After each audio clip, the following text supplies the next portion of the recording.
السلام عليكم، رمضان كريم. اليوم بغيت نهضر على واحد الحاجه، واحد التصريح الخطير اللي جاني من وجهه نظر ديالي انه خطير. التصريح ديال مدرب النادي المكناسي، يعني واش حلم الصعود كيف العاده غادي يتبخر ولا يحلم؟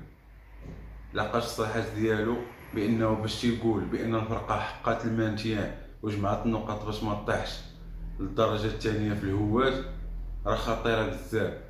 تيقول لك جوج هو شهرين ما مخلصش 5 البريمات ديال الانتصارات، الدعم من الفريق ما كاين والو، الرئيس بوحدو اللي تيتقاتل مع الفرقه، راه ما يمكنش.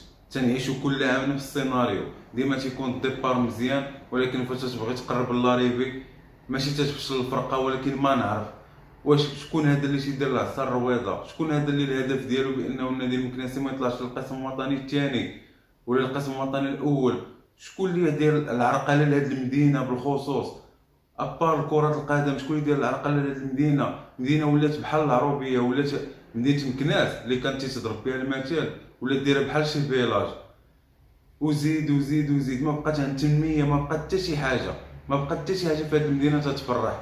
يعني مدينه غادا غير اللور، بزاف ديال المدن تيزيدوا للقدام الا هاد المدينه هادي اللي يعني غادا وتترجع بالمارشاريان. يعني ولينا بحال شي دوار. يعني كيفاش متنفس الواحد اللي عند الفارق اللي عند الجمهور هو كرة القدم. هاد الفرقة هادي هي اللي تعيش معاها، يعني المدينة مكناس عايشة بهاد الفرقة هادي، حيت ما بقات حتى شي حاجة تتفرح بهاد المدينة من غير هاد الفرقة هادي اللي كلشي تيحلم. عندنا أمنية وحدة، رجعوا لدوزيام سيري بعد ما لعبنا فينال ديال كاس العرش ولعبنا الاتحاد الافريقي، لعبنا دوري ابطال العرب، لعبنا جميع المسابقات. كان فريق يضرب به المثل. راه العام اللي دينا فيه البطوله راه كنا ابطال اومني سبور، راه كنا بالابطال الهوند، الباسكيت، الفولي، السباحه، فاش ما جيتي. وراه عندنا نادي متعدد الفروع، ودابا فراقي صحاح فاش بدلوا لهم القانون كلشي خدا احادي النشاط. حنا راه بدينا الاحتراف بالبكري.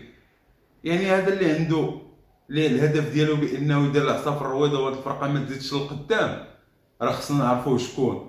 ولا معرقل التنميه في هذه المدينه حتى هو خصنا نعرفوه شكون. راه ما يمكنش سنوات والمدينه غادا وتتدهور، سنوات وهاد الفرقه ديما نفس السيناريو، ديما نفس السيناريو. انطلاقه مزيانه تنجمع واحد العدد ديال النقاط، فاش تنقربوا تيقول لك اخويا كاينين مشاكل، اللعيبه تيهزوا رجليهم، الفلوس ما كايناش، ما مخلصينش.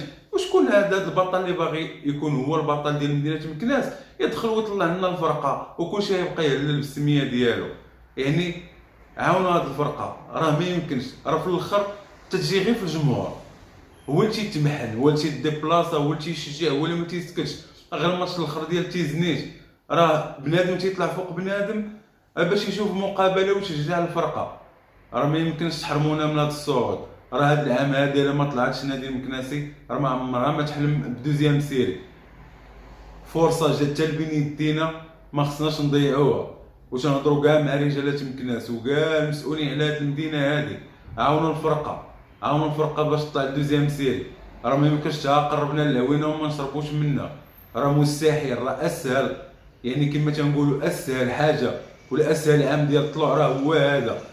راه لقاش المنافس ديالك الثاني تيتنافس معاك باش يطلع، ما غاديش، ما عندوش النفس الطويل باش غادي يوصل معاك للاريفي. تنتمنى من الله بان ما يخذلوناش. هاد الماتشات اللي بقاو يتقاتلوا معنا فيهم وكلشي يدعم هاد الفريق ما بقى اكثر قد ما فات. يعني دخلنا في الجولات ديال الحسم، وهاد الجولات هادو هما فين تيبان مول الشكاره. هنا تتكون الحوافز، هنا الموتيفاسيون، هنا بزاف ديال الحوايج.